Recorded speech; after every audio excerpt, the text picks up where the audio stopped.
우리 세무사님 주변의 자산가분들도 그렇고 제일 이슈가 증여 아니에요? 아, 맞습니다. 그분들 고민은 그거예요. 그 가치가 지금이야 뭐 예를 들어서 20억이지. 좀 지나면 어차피 7, 80억 될 건데 2017년도에 네. 그 당시 26억 7천이었어요. 증여를 해줘야겠대요. 세 자녀에게. 증여세랑 취득세 계산하면 딱 9억 4천 나와요. 이게 너무 높지 않냐. 이거 주는 게 맞냐 하니까 그분이 하셨던 말이 아니야. 땅호세무사 이거 사이클 왔어. 무조건 올라갈 거고. 근데 그게 너무 탁월한 선택이죠. 왜냐면 최근에 그분들 중에 한 분이 파셨어요. 67억에 파셨거든요. 증여랑 취득세 계산하니까 39억 나와요. 안녕하세요. 인터뷰의 윤미입니다. 오랜만에 또 이렇게 외부에 나와서 촬영을 좀 하는데요. N차 게스트는 처음인 것 같아요. 우리 이장원 세무사님 다시 한번 모셨습니다. 반갑습니다, 세무사님. 반갑습니다. 네. 아니, 얼마 전에 10만 되지 않았어요? 네. 실버 버튼 받았나요? 운 좋게 받았어요. 아, 부럽다, 진짜. 아, 나 10만 언제 돼? 금방 되죠.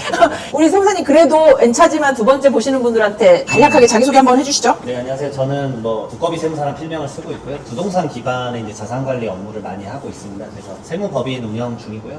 그다음에 부동산 기반 뭐 투자나 뭐 사업도 하고 있어서. 대학원 후배님이시자 유명하신 세무사님이고, 제가 요즘 이렇게 부동산 관련해서 전화 툭툭해서 여쭤봅니다. 근데 지금 거의 뭐 내년까지 밀려있다고 해요. 제가 얼마 전에 그때 통화했었잖아요. 상계동 제 7단지를 매수했단 말이에요. 애들 이름으로 사냐, 제 이름으로 사냐 뭐 하는데, 우선 지금 제 고객님들도 그렇고 우리 세무사님 주변의 자산가분들도 그렇고 제일 이슈가 증여 아니에요? 아, 맞습니다. 사무수 일고요.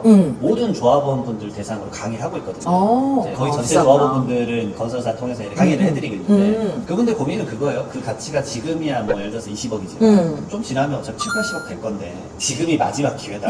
왜냐면 20억 상태에서 주면은 한 5억 정도 있으면 그나마 받을 수가 있는데 좀 지나면 못 준다 이거죠.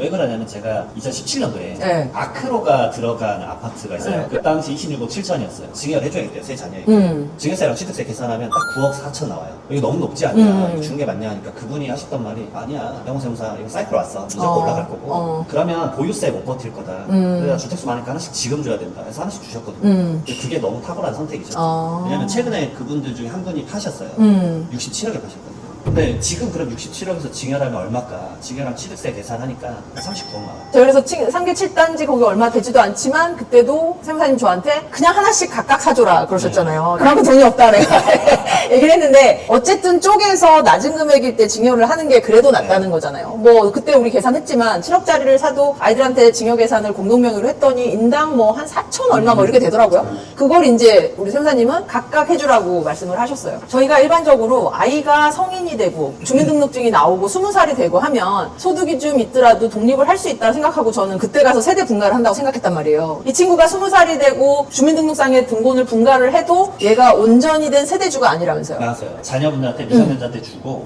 그다음 성년되면 미성년자 자녀를 이제 독립시키고. 분가를 시킬 생각을 했지. 분가시키고, 네. 나도 주택 하나, 너도 주택 하나. 그럼 나 내 거 팔면 비과세 아니야? 다가 이제 확산되면 이제 중과세가 나와버려요. 그러면 이제 요건이 세 가지인데, 첫 번째로는 자녀가 결혼을 해야 돼요. 근데 누가 20살이 요즘 결혼 안 하지. 말도 안 돼요. 30 넘어서도 네. 안 하니까. 두 번째가 만 30세 이상이에요. 근데 이제 대부분의 고민은 20대 때 펼쳐져요. 자녀가 20대 그러니까 저도 그렇게 알았다니까. 지금 진짜 주민등록 등본 딱 나오면 그럼 되는 거 아니야? 그럼 분리하면 안 되는 거 아니야? 저도 이제 그랬었거든요. 그래서 이제 세 번째가 아니더라고. 기준중위소득 40%를 채우는 건데, 결국은 이 자녀가 그 정도 돈을 벌 수 있느냐. 예를 들면 제 아파트 그걸 가져갔다 그러면 그게 7억짜리야. 그럼 7억짜리를 유지할 수 있는, 이자를 낼 수 있는 그 정도의 수준을 말하는 거죠? 그게 아니라 거의 이런 수준이에요. 1인 가구면 딱 최저임금 정도 벌면 돼요. 그것의 40%면 한 달에 한 95만 원 나와요. 근데 여기서 말씀드릴게요. 그러면 딱 95만 원만 찍어. 그럼 안 돼. 안 되지. 세금 그렇게 떼잖아요. 그렇지. 그러니까 내가 뭐 종합소득세랑 법인세처럼 네. 1년에 수많은 매출 매입의 거래가 일어나서 그게 모여서 하는 세금이 빵 터지는 게 아니라, 양도상속 증여는요 평생 있다가 한 번 터지거나 15년에 한 번 터지거나, 상속은 돌아가시면 딱 한 번 터지잖아요. 그렇죠, 그렇죠. 그러니까 기준이 훨씬 엄격해요. 국세청 조사관님들 시각 자체도 좀 더 날카로워요. 그러니까 최근에 얘기를 말씀드리면 이미 몇 년 전이에요. 최저임금 많이 오르기 전에 그때 한 150 벌었어요 자녀가. 독립해서 이 정도면 되는 거 아니야? 되는 거 아니야? 그렇지. 근데 월세가 80에서 100만 원짜리 살았어요.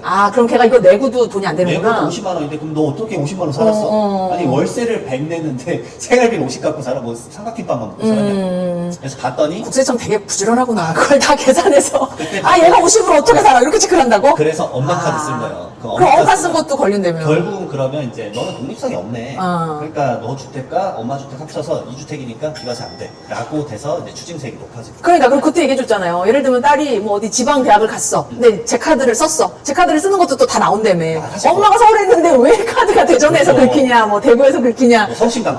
이러면 안 되는데. 알았죠 이제. 왜 성심당에서 긁냐. 이게 나오는 거니까. 근데 저는 이제 제가 어디서 봤더니 그냥 소비하는 거는 줘도 된다. 근데 그렇게 카드 쓰는 건 또 소비 의미로 안 보는 거군요. 사실 모든 상세내역을 보진 않지만 방금 이렇게 이제 비과세는 몇 억이 걸려 있잖아요. 그러면 독립성 여부를 따질 때 보는 거지. 근데 그 줬다는 것 자체는 너는 내 피부 양자야. 내가 키울 줄게. 너는 내 밑에 있어. 그러면은 종속된 관계잖아요. 네. 독립성은 못 본다는 거지. 그러니까 지금 주기가 너무 힘들어. 상속세랑 지하세 좀 개편이 되면 좋은데. 그러니까요. 세율 공간을 좀 넓혀주면 네. 좋은데 그게 쉽지 않아. 그러니까 이번에도 된다 어쩐다 하고 안 됐잖아요. 제가 압구정 아파트를 갖고 있단 말이에요. 상계동도 재건축 아파트인데 그때 그 이제 삼성의 증권 친구들한테 상담을 받아봤더니 재건축 아파트 재당첨 제한이라는 게 있어요. 제3항부터 5항까지 규정에도 불구하고 투기 과열 지구의 정비 사업에서 제74조에 따른 관리 처분 계획에 따라 같은 조 제1항 2호에 또는 제1항 제4호 감옥의 분양 대상자 및 그 세대가 속한 자는 분양 대상자 선정일, 조합원 분양분의 분양 대상자는 최초 관리 처분 계획 인가일을 말한다. 이로부터 5년 이내에는 투기 과열 지구에서 제3항부터 제5항까지의 규정에 따른 분양 신청을 할 수가 없다. 요 조항 때문에 그러면서 이제 제가 상계 7단지를 하려고 하니 저기는 뭐 저희보다 10년이 늦게 진 아파트라서 크게 해당은 없지만 물론 이제 과열지구에 재건축 아파트를 갖고 계신 분들이 2개 이상 갖고 있는 분들이 있을 수도 있고 없을 수도 있지만 그런 분들은 한번 체크를 해보시는 것도 도움이 되실 것 같아요. 아니 그리고 25년 세제 개편안 워낙 이슈가 많고 워낙 그 두꺼비sem사에서도 많이 다루셨더라고요. 그래도 한번 쭉 상속세, 주택세금, 주식조, 금융투자 한번 설명 한번 해주시죠. 상속세는 이제 많은 분들이 기대를 했는데 결국 개편 안 되고 있고.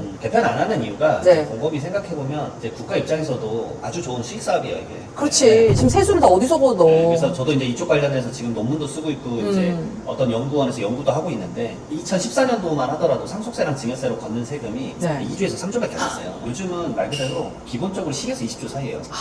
근데 왜 그러냐면 우리가 흔히 말하는 재벌가의 회장님들이 한 분씩 이제 돌아가시고 있어요. 그게 신호탄이 가장 셌던 게 전 최근에 이건 회장님 같아요. 이건 회장님 때 그때 12조가 거쳤거든요. 이것저것 하면 14조 정도 거쳤어요. 한 명이 14조 내면. 나라가 2, 3조인데 한 명이 14조를 내면 와. 그 다음부터 그거를- 이제 한 회장님들이 이제 돌아가실 때마다 몇 조씩 내니까. 그러니까 세금이 15조, 20조씩 거치니까 이 나라 입장에서는 얘는 괜찮다. 그리고 이런 느낌이에요. 조세 저항이 좀 덜해요. 그렇지. 그 사람들이니까. 그분들 그냥 내야 된다 생각하는 것도 있지. 그러니까 예를 들어 종부세가 한 네. 4, 50만 명이 4조 네. 정도 돼요. 그러니까 왜 우리만 많이 내냐 그러면 좀 메시지가 전달될 수 있잖아요. 근데 상속세는 1년에 2만 명이 6조를 내요. 뭐 아주 개수가 적잖아요. 그러니까 저한테 상속을 많이 문의 오는 게 이게 잘하면 몇 억씩 탁탁탁탁 이제 절세를 할 수 있습니다. 그래. 절세를 해도 뭐 몇 억이니까. 그걸 몇 천 비롯하면 단위도 아니고. 그 사람들이 뭉칠 수가 없어요. 자, 1월 1일 돌아가신 사람 뭉쳐보세요. 그래서 이게 안 되지. 돌아가시기 한 번으로 전에 끝나지. 그런 사람들이 모이냐 이게 쉽지가 않아요. 그렇지. 이제 뭐 여러분들이 이제 많은 이제 고가의 부동산 지역 있는 지역이나 이런 분들은 이제 목소리를 모을 수 있겠지만 그런 게 생각보다 상속세를 위해서 모은다? 안 이게 잘 안 되는구나. 되더라고요. 안 되는구나. 그러니까 뭐 2024년도 그렇고 25년도 결국은 이제 기재부에서도 이제 바꾸자고 올렸는데 안 된 거죠.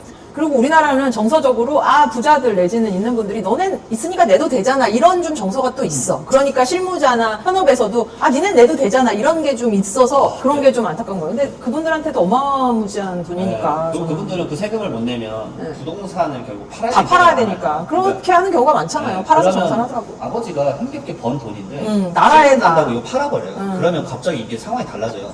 그래서 주택세금 보유세도 변경이 좀 많이 됐어요? 될 것 같아요. 왜냐면 근데 뭐 뉴스에 보니까 보유세 더 올린다 어쩐다. 솔직히 작년에 저는 이제 종부세를 내고 있는 사람이니까 작년, 재작년 대비 쭉쭉쭉 떨어진 게 보였거든요. 근데 올해 그게 또 오른다는 얘기가 오늘 있어요. 올라가실까요? 올해 올라가실까요? 그러니까 그게 변경된 거잖아요. 네. 엄밀히 하면. 그 개별주택 가격이나 공동주택 가격으로 이제 과세 시작을 하는데 그 공시가율을 다시 현실화하겠다고 이제 말이 나왔잖아요. 그러니까 최근에. 그 현실화를 하겠다는 게 그러면 2003년, 4년 전으로 돌아가면 네. 진짜 많이 내는데. 왜냐면 2023년도에 네. 이거 너무 높다 그래서 네. 2020년도로 전국 단위로 한 18% 공동주택 가격 확 낮춰줬어요. 그러니까. 부담이 확 한번 줄으셨죠. 맞아요. 확 줄어서 깜짝 놀랐어요. 그리고 다시 지금 4, 5%씩 올라가서 네. 고시예요. 다시? 올라갈 건데 거기다 공시가의 현실화 이유하면 어우 열심히 오세요. 진짜 세금 내려고 적금 부는. 네. 진짜 그래서 종부세 한참 많이 낼 때 세금 분다고 1년 적금 붓고 막 이랬었어요. 2019년도부터 계속 했어요. 너무 종부세. 많이 냈어. 너무 많이 냈어. 주식 쪽하고 금융투자 상품 세금 관련해서 좀 업이 돼요? 우선은 주식 쪽은 이제 배당소득 분리과세라는 게 생겼죠. 근데 좀 더 그 세율을 높여주겠다라고 했는데 지금 기존에 2천만 원까지 14%였어요. 그 다음에 이제 뭐 종합과세로 뭐 그쵸, 가는 거예요. 네. 14% 넘어가고 그 다음부터 뭐 3억 원까지 20%, 그 다음에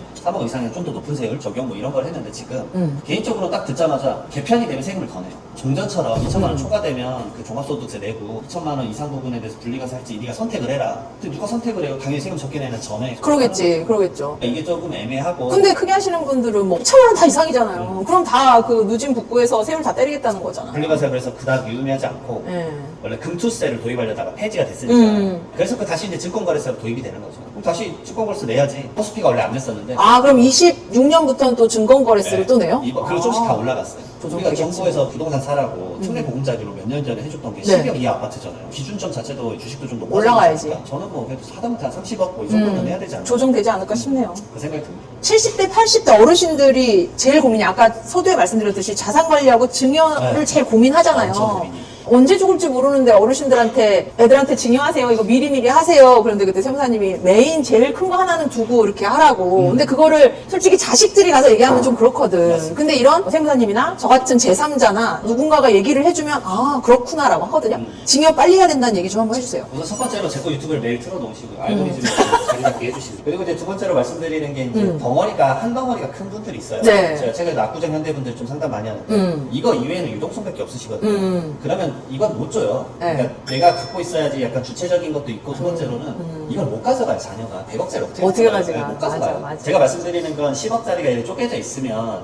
그 중에 한두 개를 미리 주시는 게 나을 수도 있다. 얘가 가치가 올라갈 수도 있고 그다음에 얘가 예를 들어서 상가 건물이다. 월세가 나온다. 그러면 유동성이 확보가 되잖아요. 그러니까 자녀에게 유동성 확보해 주는 건 여러 관점에서 되게 좋단 말이에요. 왜냐면 대출을 받을 때도 금액도 높아질 거고 신용도도 좋아질 그렇지, 거고 그렇지. 자산을 잘 운영하셨던 분들은 이게 체화돼 있고 트레이닝 되게 돼 있거든요. 그러니까 자녀분들한테 체화시키는 연습은 전 다 할 줄 알았는데 이게 또 된 분이고 안 된 분이고 네, 그런 연습을 좀 시키는 거는 되게 필요하다고 봐요. 아, 오늘 너무 길게 좋은 얘기 많이 듣는데 오늘 이제 와 있는 장소 소개 좀 하겠지만 제 고객님이 사회적 기업을 운영하시면서 건물을 너무 예쁘게 지어놔서 오늘 여기서 촬영을 좀 했고요. 같이 오셔서 이야기 좀 나눠봤는데 오늘 출연 소감 뭐 마무리 한번 할까요? 여기 올 때마다 제 얘기 너무 많이 하는 것 같고 항상 이걸 좀 줄일 거고 또 엔차 나올 것 같아. 시청 기록 지우시고 이제 인터뷰랑 인장 세무사만 검색하시면 됩니다. 그거 말고 좀 크겠고요. 많이 부탁드리겠습니다.